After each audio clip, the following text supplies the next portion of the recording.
Fala jovens, tudo bom com vocês? Eu sou Felipe Franklin, vocês estão no Arquibancada Coral e atenção, você está entrando em terra tricolor. Vocês lembram do dia 16 de fevereiro de 2025? Muitos estavam no Arruda, outros estavam assistindo a transmissão, mas aquela bola que Thiaguinho chutou meio sem jeito, a bola foi pererecando ali na área, passou, desviou em Everton Felipe e foi o 2-1 contra o Central. Lembra que a gente viu aquele replay milhares e milhares de vezes para ver se a bola tinha tocado realmente nele ou não? Pois é, a gente devia estar vendo esse replay até hoje, porque desde aquele dia o Santa Cruz não faz um mísero gol. A situação é complicada, a situação é difícil, mas vamos tentar analisar não só a parte ruim de ter passado mais uma partida sem fazer gol, mas também o que a gente pode extrair de positivo, se é que dá para extrair alguma coisa de positivo desse amistoso. Foi realizado hoje no Arruda, Santa Cruz 0, ABC 1, amistoso de preparação para a Série D, né, o último deles, e o Santa Cruz agora vai ter uma semana para a estreia dele no Campeonato Brasileiro da Série D, e infelizmente eu acho que o Santa Cruz dificilmente poderia chegar na Série D de um jeito pior. A produção está muito baixa, né, a pressão vai chegar muito alta, mas calma, é uma competição que vai começar. A gente só vai ver essa evolução do trabalho do novo treinador com o decorrer dos dias. Então, vamos por partes, vamos tentar entender o que aconteceu hoje no Arruda e o que isso pode ajudar, né? Eu acho que muita gente diz que se aprende mais nas derrotas do que nas vitórias. Eu prefiro aprender ganhando. Mas já que perdeu, então isso que sirva de aprendizado para que na Série D, sim, que é o campeonato que a gente não pode perder, que é um campeonato que vai contar pontos, que é um campeonato à vera, a gente entenda onde é que errou e possa melhorar. Bem, não dá para começar a falar do jogo sem falar das condições do gramado. O Santa Cruz está há bastante tempo sem jogar aí no Arruda e assustou as condições do gramado. Não sei se está passando por algum reparo. Sempre que falam do gramado, dizem que lá está em reparo, são as ervas daninhas, é o processo, e etc. Tudo bem, eu não sou especialista em gramado, mas não dá para o time jogar o jogo, né, de hoje com gramado naquelas condições. Prejudicou o jogo do próprio Santa Cruz, prejudicou o jogo do ABC. Então, assim, quem cuida do gramado, parte patrimonial aí, tem que dar um jeito, porque o Santa Cruz vai jogar na Arruda em 15 dias e o gramado precisa estar numa condição muito melhor do que foi hoje. Então, só levantando aí esse ponto, antes de começar a analisar o jogo, o gramado do Arruda hoje estava num nível inaceitável. Falando do jogo como um todo, vale lembrar que o Marcelo Cabo teve pouquíssimas sessões de treino. Então, o Santa Cruz que a gente viu hoje, basicamente, vamos dizer que 85% ainda é o Santa Cruz de Itamar. Ele sequer fez alterações na formação e na escalação do que o Santa Cruz jogou contra o Asa. Óbvio, Galhardo estava no 11 inicial, mas ele acabou pedindo para não jogar, né? A gente lembra que ele sentiu ali uma lesão, que depois posteriormente viu que era só por precaução. Então, hoje Galhardo jogou. E aí, o Santa Cruz começou o jogo até bem, segurando um pouco a bola, rodando, né, ali tentando arrumar espaços. Yuri Ferraz bem na lateral direita. A saída da zaga não estava comprometendo, apesar que o ABC também não pressionava alto, né? O ABC estava um pouco mais recuado. ABC que também fez alguns testes, né? Anderson Rosa, por exemplo, que foi titular na final do campeonato, ele estava no banco hoje. Eu não vou fazer uma análise em cima do ABC, assim, eu acho que nem é preponderante. O ABC estava lá e quem estava jogando queria ganhar, assim como o Santa Cruz estava jogando queria ganhar. O Santa Cruz ainda tem muito de Itamar. O Santa Cruz ainda tem aquela falta de criatividade, né? O Santa Cruz ainda depende muito de ações individuais e pouco da parte coletiva, né? Então, não é o cenário ideal. Eu acho que Marcelo Cabo tem que trabalhar isso. Mas avaliando o que a gente viu, pelo menos ali no primeiro tempo, não foi um desastre completo. Mas existem peças que deixaram muito a desejar. Falando por setores, a linha de zaga estava segura, estava bem, né? Apesar de que Yuri Ferraz é um lateral muito ofensivo. Teve algumas bolas ali sendo aproveitadas as costas dele, subia demais. Mas a produção ofensiva dele foi ok, foi boa. Enquanto o Santa Cruz conseguiu jogar com ele, a produção ofensiva dele foi ok. Então eu acho que assim, ele vai deixar algum espaço lá atrás, mas a gente sabe que quando ele chegar no ataque, ele vai produzir de certa forma ofensivamente. A dupla de zaga Eurico e Matheus Vinícius não foi muito exigida no primeiro tempo.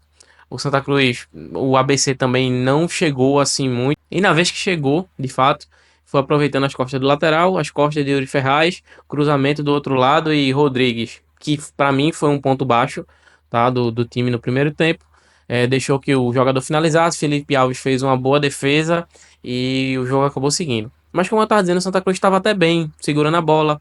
Pedro Favela vindo buscar muito a bola ali na defesa. Errou alguns passes, é verdade, mas estava sempre sendo participativo, não se escondeu do jogo. Balotelli alternou muito entre momentos bons e ruins. Mas a partir daí para frente, a gente tem cenários completamente diferentes. A gente vai ter João Diogo, João Pedro, Tiaguinho e Galhardo. Olha, eu me surpreendi com a desenvoltura física e com até um certo ponto bom jogo de Galhardo, né? Eu achava que ele iria ficar esperando mais o jogo, mas não, quis buscar, abriu espaço. Ele conseguiu fazer um papel mais de falso 9 do que de 9 e não tem nenhuma piada nisso. De fato, ele estava puxando a marcação, ele estava saindo da função de pivô, ele abria espaço para que outros jogadores chegassem. E ele fez boas jogadas ali no primeiro tempo, principalmente acionando o Thiaguinho e João Diogo. Ele saía da área, recebia o passe muitas vezes de favela, a bola não estava passando muito para o João Pedro, que estava mal, né? E aí a bola ia direto para Galhardo e ele abria a bola nos pontas. O João Diogo teve uma oportunidade, o gramado atrapalhou um pouco, poderia ter tomado uma decisão melhor, mas era uma oportunidade, poderia ter saído o gol, ele acabou tentando cruzar para Tiaguinho, a zaga afastou. Tiaguinho, que para mim foi o pior disparado do primeiro tempo, teve uma chance claríssima para fazer o gol, né? Uma bola que chegou de Yuri Ferraz no lançamento de Pedro Favela, ele estava na marca do pênalti, perdeu o tempo da bola. E teve outra bola que até Galhardo fez uma boa tabela, deixou ele também livre. Ele tomou uma decisão terrível, ele tinha espaço para correr, tinha espaço para avançar, cruzou nas pernas do zagueiro e perdeu o ataque. E aí eu vou colocar da minha cabeça os pilares do que eu entendo que um jogador de futebol tem, que é a parte física, a parte técnica, a tática, né? E a parte psicológica. Tiaguinho, ele claramente tá com problema psicológico, tá com problema de confiança. Ele caiu muito, ele mal consegue dominar uma bola. E a gente sabe que ele tem alguma qualidade técnica para fazer isso. Ele fez bons gols no Pernambucano, ele criava jogadas, ele atacava os espaços vazios, mas ele está com a notória confiança baixa e está prejudicando muito o jogo dele. Jogadores de divisão acima, quando estão com a confiança mais baixa, eles até se sobressaem com a sua parte técnica, com a sua parte física, mas no caso de Thiaguinho, a falta de confiança tá afetando muito o futebol dele e eu acho que tem acontecido muito com o João Pedro. Ele parou de acertar e isso, a pressão consumiu muito o psicológico dele, ele tá completamente sem confiança e essas duas peças que foram as duas peças adquiridas pelo Santa Cruz, né, que começaram o campeonato pernambucano bem, tiveram seus contratos renovados, saíram das suas outras equipes e agora são jogadores de Santa Cruz. Infelizmente, são as peças que mais estão destoando do time titular. João Diogo eu acho que foi ok para uma estreia, errou também uma ou outra bola, mas é um cara muito mais participativo, um cara que marca muito bem, um cara que corta para o meio e deu espaço para Yuri Ferraz entrar. Então assim, se a gente for avaliar friamente os 45 primeiros minutos, apesar de que o Santa Cruz não teve uma linearidade ali, os jogadores oscilaram muito entre boas ações e ações ruins, foi aceitável. O Santa Cruz foi aceitável no primeiro tempo, mas repito, se o Santa Cruz tivesse os pontas com a tomada de decisão melhor, tranquilamente Santa Cruz tinha feito o gol. Não foi no jogo contra o Asa que o Santa Cruz não chutou uma bola na barra porque não produziu. Hoje existiu alguma produção, só que a tomada de decisão foi tão ruim que atrapalhou jogadas que poderiam ter sido de gol. E aí friso novamente a jogada de Thiaguinho na pequena área que ele perdeu o tempo da bola e poderia ter feito um gol até fácil. Para o segundo tempo eu vou deixar um recorte em particular porque aí é absolutamente diferente. Teve quase 30 minutos de intervalo, porque a ambulância saiu e não voltou. Só isso é suficiente para matar a parte física dos jogadores. Você passar meia hora parado para poder retornar. E aí, quando se retorna, o Santa Cruz já veio diferente. O ABC fez muitas modificações. E aí, o nível do jogo em si caiu. O jogo não teve grande chance no segundo tempo. Acho que até os 30 minutos ali, o jogo não teve muita coisa, não aconteceu muita coisa. E aí, o Santa Cruz começou a mudar as peças, começou a de fato fazer testes. E quando entram esses testes, aí de verdade eu acho que o jogo perde um pouco a noção. A gente pode avaliar, pensar aí atuações individuais, por exemplo, o William Júnior, que pareceu que é um jogador que tem alguma qualidade, né? O Israel também, que se o William Júnior parece que tem alguma qualidade, Israel fez uma partida terrível no tempo que ele esteve em campo, quando entrou ali na lateral direita. Assim, ele foi responsável direto pelo gol que o Santa Cruz levou. Mas assim, quando a gente vai pro segundo tempo, com todo esse intervalo, toda essa demora, com várias modificações, porque, por exemplo, o Santa Cruz colocou Bessa pra jogar, Bessa que é um jogador que a princípio era carta fora do baralho. Então, assim, você avaliar o resultado a partir da entrada de todos esses jogadores que possivelmente sequer vão jogar daqui pro final da Série D, então eu acho por bem da avaliação ser muito superficial nesse ponto, porque era outro time, era outra coisa. A gente do Santa Cruz terminou o jogo com o William Alves jogando de lado trocado, Iago na zaga, na lateral esquerda tinha um zagueiro, que era Ítalo Melo, Jonatas Paulista também entrou, e assim. Era muita bagunça. Galhardo saiu, entrou Tanque. Tanque que, inclusive, sequer tocou na bola. Eu não lembro de Tanque ter tocado na bola. É um cara que, se a bola não chegar no pé dele, ele não consegue jogar. E eu acho que se chegar também ele não vai conseguir, né? Ele mostrou mais uma vez, porque é um jogador completamente limitado, que eu acho que é um ponto de atenção.